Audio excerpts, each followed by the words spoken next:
علیکم سلام ورحمت الله وبرکاته. یو ورور پوښتنه کوي چې زه کله تشې متیازې وکم، له هغې نه وروسته داسې یو قسم اوبه رانه ځي. هغه ته محترمه ودي ویل کېږي.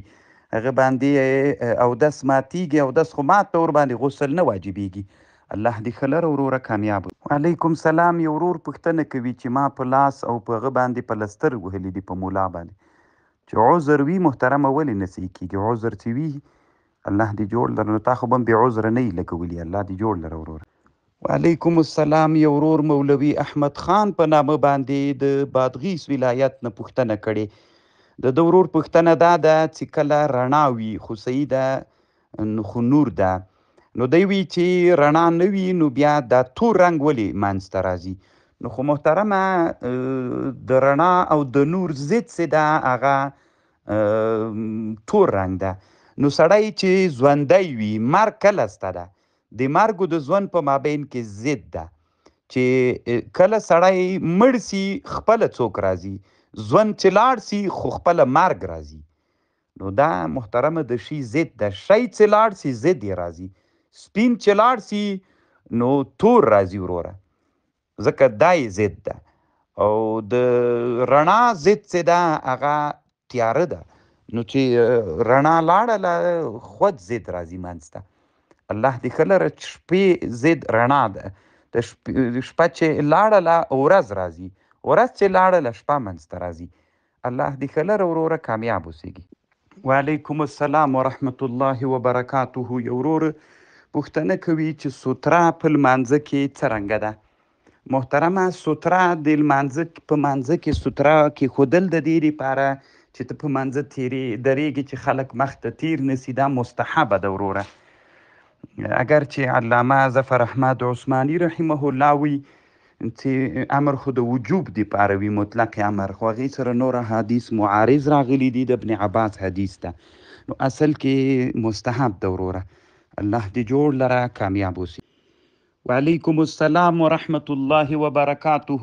قاری ولی الله مسعود په نامه یو ورور پوښتنه کړې ده چې کله یو مسافر مقتدي وي، په مقیم امام پسې چې اقتدا کوي، د 2 رکعتو اقتدا به کوي که د 4 رکعتونو؟ نو محترم وروره دغه مسئله د علامه عبدالحی لکنوي رحمه الله نه په مجموع الفتاوا کې پوښتنه ترې سوې. نو دی ورته وایي که بهتره دا ده چې بیخي تعین ونه کړي، د مطلق فرض نیت وکړي. داسې وکړي چې مثلا زه د ماسپښین فرض مونځ کوم، نیت د دې وکړي، تعین یې ونه کړي، مطلق فرض نیت وکړي. دا تر ټولو نه افضله ده. او که بیا تعین کوي نو دی وایي که تعین کوي نو بیا باید تعین د 2 رکعتونو وکړي. دا خبر علامه عبدالحی لکنوي رحمه الله په مجموع الفتاوا کې لیکلې ده وروره. الله دې جوړ لره. وعلیکم السلام ورحمت الله وبرکاته. عبیده سیف الخالد په نامه یو ورور پوښتنه کوي چې یو څوک چاته مځکه ورکړي، دا د اجارې صورت ته محترمه، چې مځکه دې په اجاره ورکړه ماته به دومره غنم راکوي، که دا صورت په مزارعات کې سي دا خو بیا فاسد ده وروره. دا د مزارعات که ته کرې که نه کرې نو خو دې نه معلومه ده دا د اجارې صورت ده. نو چې اجاره کې سوله نو که غنم یې پرې وکرل بیا په ده باندې نه دي، هغه دهقان باندې دي. چاته یې چې مځکه په اجاره ورکړې چې مستاجر ده، مواجر باندې نه دي، په مستاجر باندې بیا دغه د څه ورته وایي چې د صاحبینو په مذهب فتوا ده. ما په دې مسله تحقیق هم کړی ده وروره. الله دې جوړ لره کامیاب. وعلیکم السلام ورحمت الله وبرکاته. محمد ثاقب حماسی په نامه یو ورور پوښتنه کړې ده، وی د سیدانو په اړه باندې یو کتاب چې د وی یعنی تاریخ د سیدانو پکې وي، یو کتاب راته وښیه.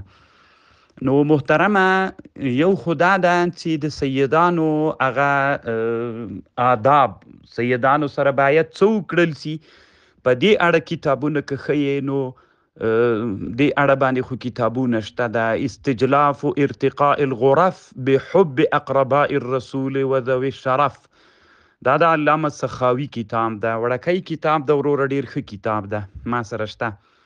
او یو کتاب ده الاشراف بمناقب الاشراف، الاشراف بمناقب الاشراف، چې دا د علامه نور الدین سمهودي الشافعي رحمه الله کتاب دا هم ډیر ښه کتاب ده او په څو خاصو موضوعاتو باندې بحث کوي او ډېرې ښې قصې او ډېر ښه شیان پکې شته د الاشراف.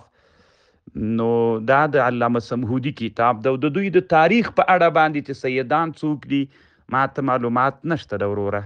سيحدث الله بعد ذلك امرا.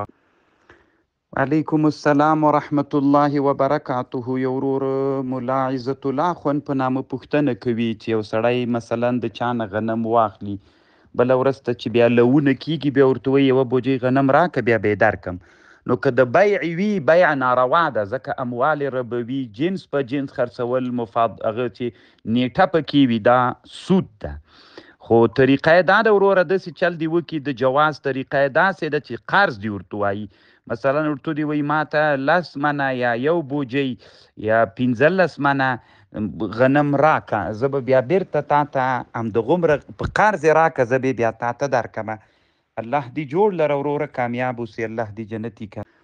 وعلیکم السلام ورحمت الله وبرکاته. یو ورور پوښتنه کوي چې سړي نه د سهار لمونځ پاتې سوی وي او صاحب الترتیب وي د سهار لمونځ ترې قضا یې ماسپښین جمع ته چې راسي او تی جمع درېږي نو دی وایي که زه د سهار قضایي وکړمه نو هلته مانه جمع تېرېږي. تېره دي سي محترمه د مونږ حنفي فقها وایي چې دا ترتیب واجب و فرض ده وروره. نو چې ترتیب فرض ده نو حنفي فقها داسې وایي که چېرته وخت تنګ و نو بیا یې کولی سي خو دې کې دوه مسئلې دي یو وقت مستحبه ده یو اصلي وقت ده. شامی چې په رد المحتار کې کوم علمي تحقیق کړی د هغه وایي چې مطلق وخت ده نو چې وخت پاتې وي نو ته به د ترتیب لحاظ کوې اول به د سهار لمونځ راګرځوې که امام پاتې و بیا به جمع کې ځان سره داخلوي. الله پاک دې روغ جوړ لره وروره کامیابي دې نصیب سه. حتی د مونږ احناف علما لا د جمعې لمونځ ښیي چې جمعې لمونځ لا فرض ده وروره. وي که چېرته امام د جمعې په لمانځه ودرېده او دلته تا نه د سهار لمونځ پاتې و په فتاوا تاترخانیه کې د شیخینو مذهب داسې نقل کړی ده چې هلته باید سړی اول د سحر لمونځ وکړي بیا وروسته که د جمعې لمونځ تېر سوی و نو د ماسپښین لمونځ دې وکړي او د امام محمد رحمه الله مذهب دا ده چې نه د جمعې لمونځ به کوي. خو هلته بله ورځ ما ویلې هغې مسله کې د امام محمد صاحب ځکه هغه خلاف لري او فرض ده او دلته خبره د واجبو ده. الله دې جوړ لره وروره کامیاب. وعلیکم السلام ورحمت الله وبرکاته. یو ورور محمد یوسف په نامه له وزیرستان نه پوښتنه کوي.